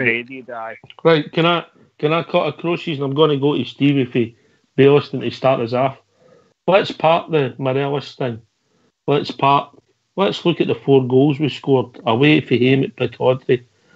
We've scored 3 goals in our last 3 league games. 4 last night, 4 on Saturday. The 2 games before that, we've scored 3. Are we hitting a bit of form, Stevie? Without doubt. I would go back to the point I made last night, and I know I'm not trying to be negative. I'm trying to take the positives. But for me, absolutely no doubt about it. And I listened to you for the St Mirren game, and for me, was at the game, and I'm sorry, for me, Arfield was absolutely atrocious. Now, what I'm saying to you is, you can get away with that the odd time. I accept that, and I know the guy's trying his hardest and everything else. But sometimes, as he's done with Halliday and other games, we've looked at Halliday recently, and for me, Halliday's been playing out his skin. We all know it. But the last 2 games, can it be coincidence? Arfield has really went off the boil. Now you're looking at it, and we all know that Davis is needing up to speed. Is it maybe just time to put him in the midfield and give Arfield a wee bit of a rest and say, well, we've got to get him fit. It's no time to. You should be dropped if you want to put it that way. Because the last 2 games, there's nobody can defend him, mate. He was rubbish. He was definitely rubbish. I don't know. And we're looking at the positives. And as you say, we're looking at it and we're going, well, look at the goals we've scored. Aye. And for me, the 2 that have been making this tick, apart from last night, I didn't think Candyman had a great game. But for me, Kent is dynamite. The guy is dynamite. When he decides to go on a run, you know he's creating or getting the ball, putting it through to somebody. He's been absolutely fantastic, I think, the last couple of games. Blue Shadow.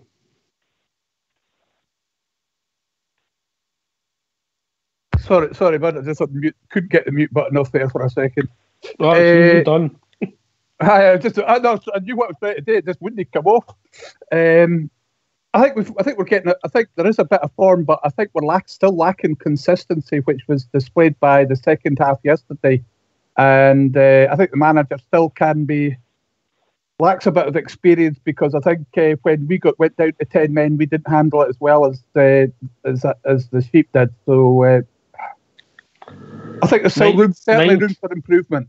9 times this season we've went down to 10 men. We've only lost 1 game. Unbelievable stat, by the way. Aye.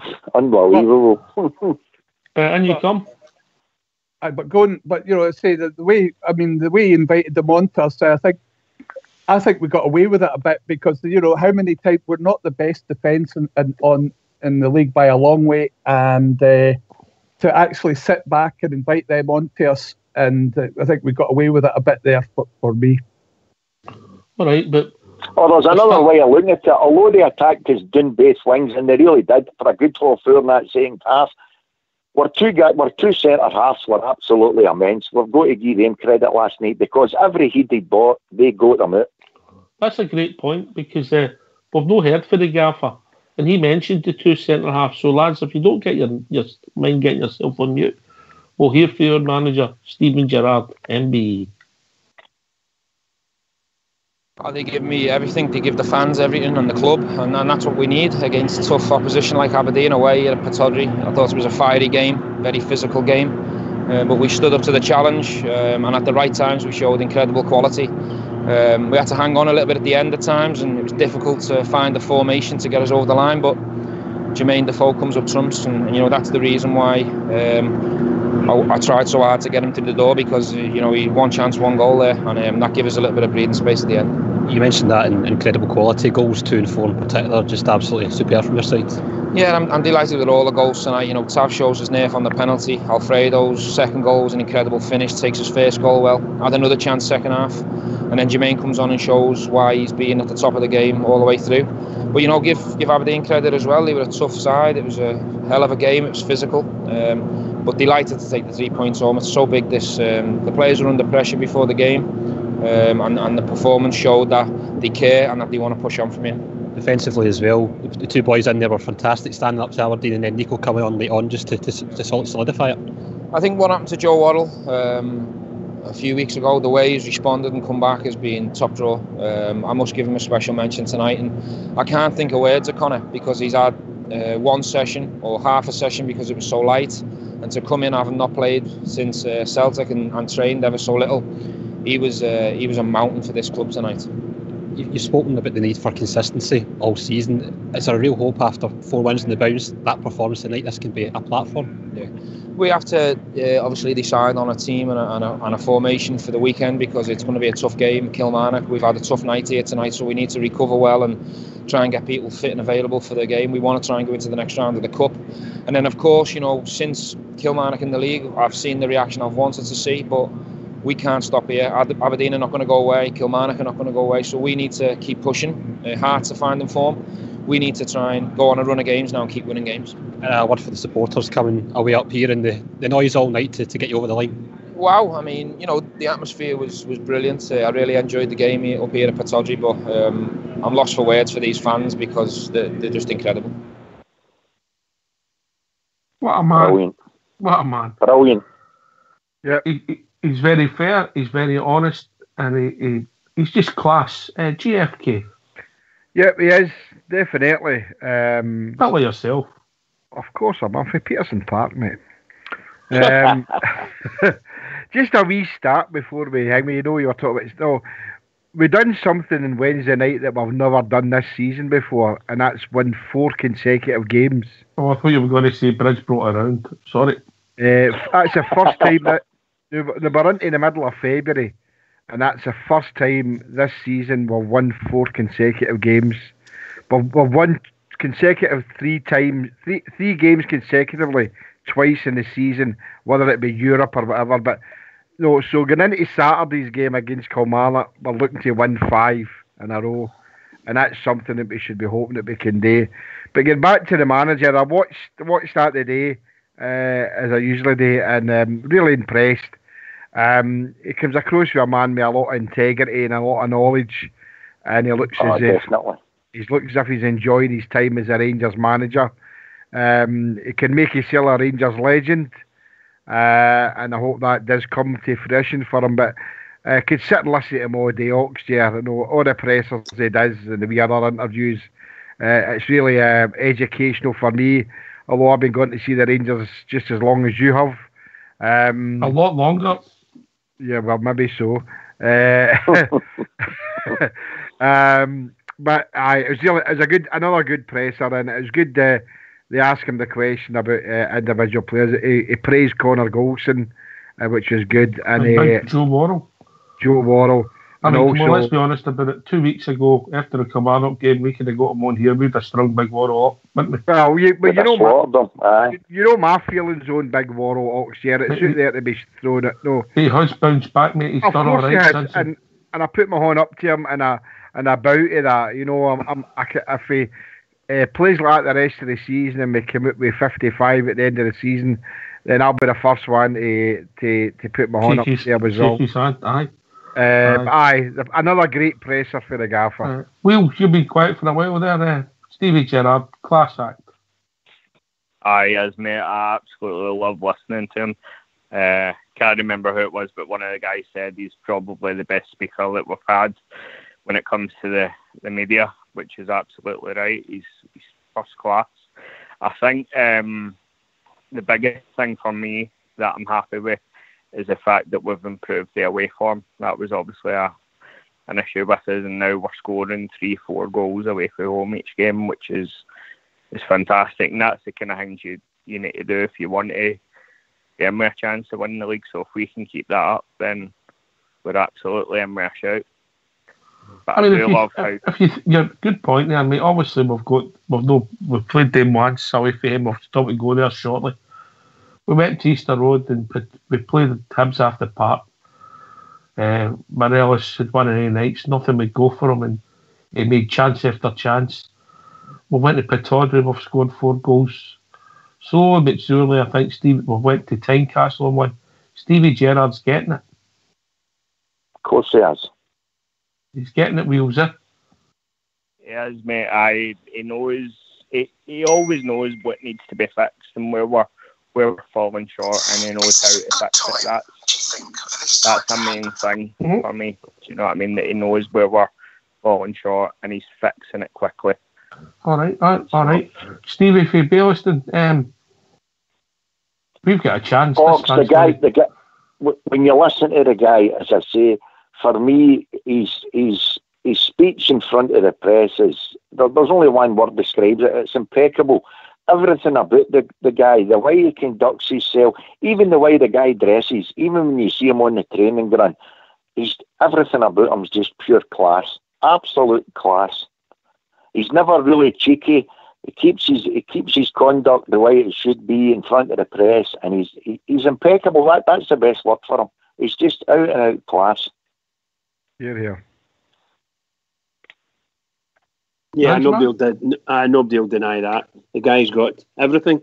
Young, obviously tall, handsome, and the exact opposite. Enough about him. What about our manager? Well, enough about you. What about our manager? I think that I'm just trying to make the comparison with that mob across the road where you've got that sleazy guy in charge of them. Our manager's nothing like that. Look, he's still young. We all know that. He's learning. But my goodness gracious, as he came in, he's taken our club basically with the scruff of the neck, and he's dragged us to where we are. Sometimes kicking and screaming, and sometimes we fall back to some of our bad ways, and we play poorly, and we can't find what we want to do, and he kicks us back in again. And I think our manager and his staff definitely deserve a massive round of applause, because look at us. We're only 6 points for the top of the league, Amazing. Talking about integrity, what a man he is, but I don't know, nobody's mentioned it on here tonight, but some mediums of media outlets have dragged Warburton out the coalface, and the interview he gave the day was absolutely shocking. About Rangers. We shouldn't have been showing 55. What a clown! What an arse. Sorry, Ox. That pounds in the tin, mate.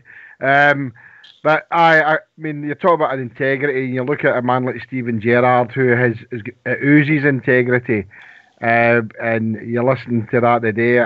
I was saying that today with Warburton that a game against Hamilton, and they decided, what is this all about? There's too much expectation here. I never said they could win 55, and I don't know why they ever thought that, but hey-ho, he's gone now, thank God. His breed's all right. JFK, the mad thing as well, he actually dropped Big Weir in it as well, saying that Weir agreed with him. Do you know what I mean? Aye. He dropped him in it and all. Aye. It was bad. He let himself down badly. It really did. It was cringeworthy, mate. Aye, it was. Anyway, get back to your manager, yeah? Get back to your manager, George Logan. He shuffled the pack. He knows roughly what his best 11 is, I think. I think Defoe and Stephen Davis are telling influences between now and the end of the season. He's maybe got a sort of first 13, if that makes any sense. And I said that very number of the day, by the way, Ox. I don't know if he knows. I don't know if you need to know your starting 11, Ox, but I think Steven Gerrard's got a good idea of what his first 13 is. I think that's about as close as I would say he's probably got it now. So realistically, I mean, probably one of the guys for the midfield, Stephen Davis and Jermaine Defoe. So there's 3 guys here probably. Including in that, and you probably go 13, probably 14 people. You could probably say around about that there. It's probably a good problem. And Goldson, Katic and Worrell, you've got the 3 of them. Well, the thing is, I was a bit surprised that big Katic actually got dropped last night, to be fair, because they've been quite strong, and again, you've got to get Goldson back in. I think Golson's probably been fit for the last couple of games as well. I think Steven Gerrard was probably thinking the same way as me, Ox. I think he says... I think the hints were there, George. I think the hints were there. Cowdenbeath was a gimme. Hingme was a gimme. If you're not going to win the games, you're not going to win nothing anyway. And that's me being honest about it. Let's be honest about it. I mean, I think he was probably fit for the games as well. And Big Katic, he's probably sitting there looking like he's probably ready to play again. I didn't think he was ready to play for a wee while there. But I think we've probably got a 13, 14, right strong base now. And like I said earlier on, there's guys that go to the jerseys, and there's other guys who go to take the jerseys. But for the way your manager conducts himself, I liked the way Big Alec McLeish conducted himself, Fox. I really did. I thought Big Ek conducted himself well. I think he was the last Rangers manager to hand out the do's and don'ts books to the players, how you behave at the club and when you're away from the club. And I think that's what Steven Gerrard's been brought up with that since he was 8-year-old at Liverpool. This is what you do, this is what you didn't do, this is how you behave, and this is how you didn't behave. And I think it's bred into him now. He doesn't need to tell people that. It just comes off him. And the way you speak to people and the way you look at people, I mean, they're going to be a different one. The one for me is that when he was going to watch the I think it was Hearts and Dundee at Tynecastle, and all the young boys were coming along to get pictures with him, and he stood there for ages with Hearts fans and Dundee fans and getting pictures with him. Because Steven Gerrard, maybe you guys are probably seeing him playing in Champions League finals, and he done that. He stood there, and there's security ordering about him getting pictures and things like that. The guy he's just everything, and I honestly believe Ox, everything a Rangers manager should be. The way he dresses, the way he conducts himself. If we play bad, we play bad. If we play good, we play good. And even the other night there against St Mirren, the wife said to me, she goes, I don't know if he's been a bit harsh. We won 4-0. Oxford scored 3 penalties and he wasn't happy with it. Let's be honest about it, Ox. It was a 1-0 win without the penalties. An open play, it was a 1-0 win. He wants better than that. I expect better than that as well. So for him to come out and say what he said, I quite agreed with him, Ox. He wants better all the time. And the other night, yesterday, said he was delighted and happy with the guy. So I can see where he's coming from, and the way he conducts himself, Ox, it's a breath of fresh air for what we've had over the last couple of years. I don't even want to go into that, but what he does and the way he conducts himself, I think he's got to put that across to our players, and we've got to start doing that as well. And we're starting to see the fruits of this now, Ox. I really do. Mm-hmm. Well said. I'll accept it. It's a cup tie. It's the last 16 of the cup. It's a big game, Kilmarnock. But if we win the St Johnstone game, Bridgeman just becomes massive. Another sellout at Ibrox, unbelievable numbers. And the manager last night praised that superb support. Yeah, I think the last couple of games that we've seen, even some of when I watch it on the news, the other stadiums aren't full at all, none of them. And I think Ibrox is a haven for all the fans that want to go and see the Rangers. It's just a big fabulous. It's just wonderful to be involved in that. I think we've got a top-class manager, certainly in the making. And if that manager that we've got can take us this last 13 games to where we want to be, then I'll tell you what, I'll get united. For all the Rangers fans anyway, he will be the biggest hero that we've ever seen. Seriously, he's doing so much, so good stuff. And I said, we as a club and as a team, the team can fall back. We watched us winning against Aberdeen, and all of our players weren't 100% in the game. So, but we did the business. We were very happy. So our big plus for our manager. He's just fantastic. Well said. Well said again. Ox. A lot of people are saying, Ox, that the buzz is coming back to Rangers, things like that. Stephen J. I don't believe that. I believe that the buzz has been back the last few years, Bridgeman. I've heard you coming on here, me after games and that, and you're desperate to talk about Rangers. You're desperate to win. You're doing when we didn't win, and you're totally sky high when we do win after the kickings we've had the last few years. But I think Steven Gerrard coming in, and what Steven Gerrard's done for the club and the board, and the way it's all just came together, Bridge, I think it's just a good fit at a good time. I didn't think so at the very start, I must admit. I thought it was another a wee trial again. But within a couple of weeks I said, no, this is the right thing. And I think the board have believed that as well for the McGinn and money he's been given. And I just think he's found, and same with the young boy Ryan Kent, I think they've all found the right time, the right place. And I think the camaraderie, that word is easy for me to say, and the team spirit has all just came together. And I think Steven Gerrard just had that last wee bit of key to add to it. And I think that's why our success has been this year, Bridge. I think he's just keyed as that extra wee bit, the cup run in Europe, the wins in the UEFA Cup and things like that, and I think it's just keyed as that last wee bit of the buzz. I think the buzz has always been there, and I think he's just keyed as that wee extra bit that we just needed to start getting the winning mentality back again, Bridge. You know, if we win the next two games, if you think sorry, pal, sorry. Let Wheels come in there, mate. Fox, sorry, mate. I was just want to say really quickly, it's no Rangers related, but I think it needs to be said. It's just been confirmed that the body that was recovered for the plane was that Cardiff striker, Salah. So just want to pass on condolences to the boy's family, of course. Well, it needs to be said. Sad story. Cheers, Will. Thanks for that. Bridge, you're coming in there, mate. Say that as far as I'm concerned, and I'm sure most of the Rangers fans that follow it and they get the pleasure of going to Ibrox to see our team, if this manager of ours can take us over the next two games and winning, so we get us past Kilmarnock, which is obviously a massive game, and to get us into the next two games and win the next two games, the momentum will start to build. And the buzz that the players are going to get is going to be things that they've never experienced in their life before. If they can just hold their strength and keep their mind, their concentration, and do the right things with the manager, if he gets past the next two games, it'll start to build, and we will be on. We'll be starting to party. The Bears will be starting to party. Admittedly, we were a bit anxious it will be starting to party because it's a chance it's there. The chance is there. We've got 5. Well said again, guys. We've got 5 league games before we play the puddle drinkers, guys. Right, so the 6th game down the line, take the Scottish Cup out of it. We've got 5 games before they play them at Pedo Dome, so we need to keep the momentum going. And no, that's it, and that'd be great, you know. And you've got to remember, and I know I've said out the corner, please. I know I've said here on before Ox here that we don't bother about what they're doing, you know, but in between us playing Kilmarnock and them playing them in the 31st of March, they have got 2 European games in it as well, and they play one at home and one away. I know they play Kilmarnock and Motherwell.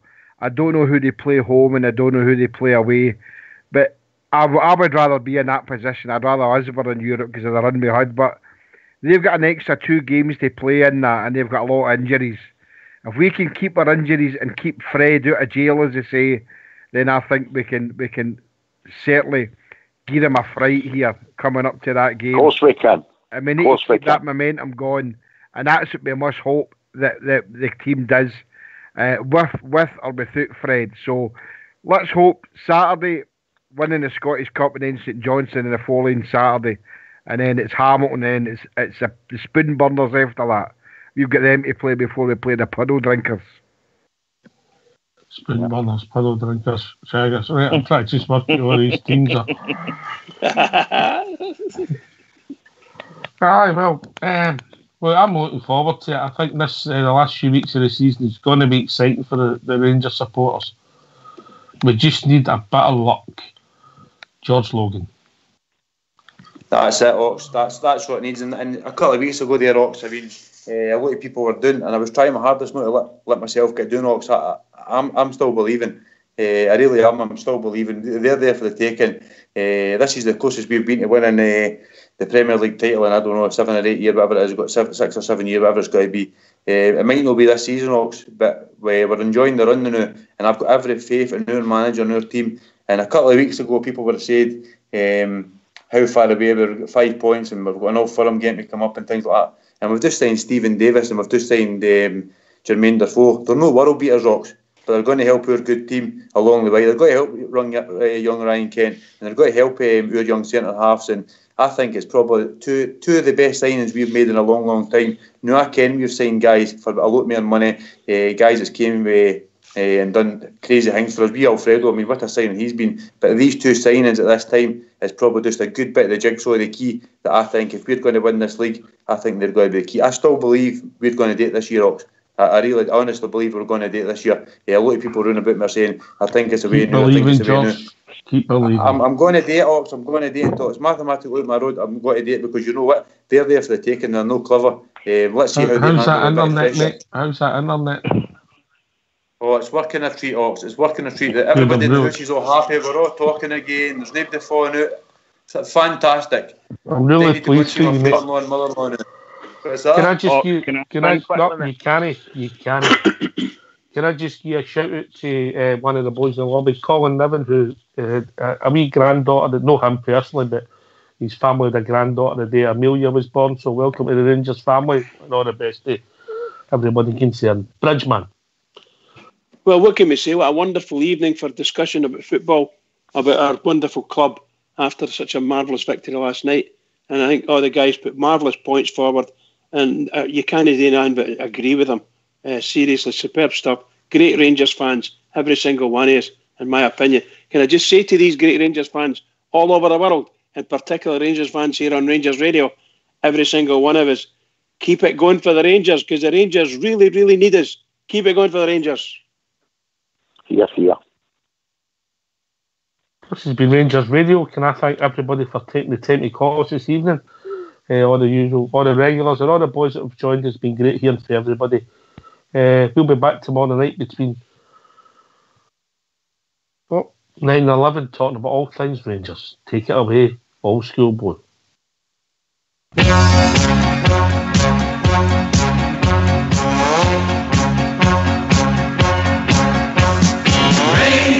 Rangers, easy, okay. Look out, everyone, we're on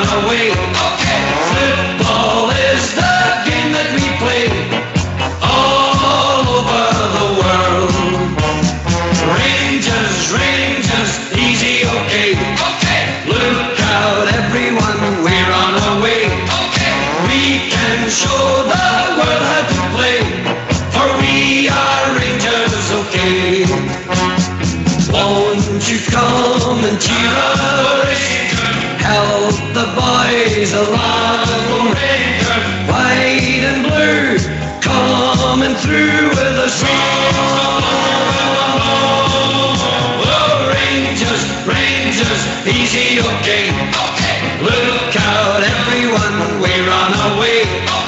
Football is the game that we play all over the world. Rangers, Rangers, easy, okay.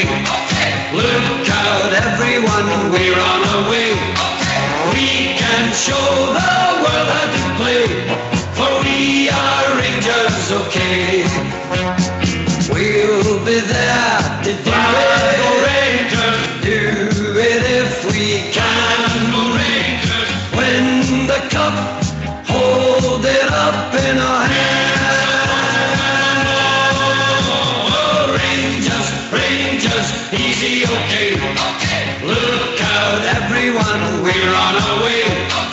Football is the game that we play all over the world.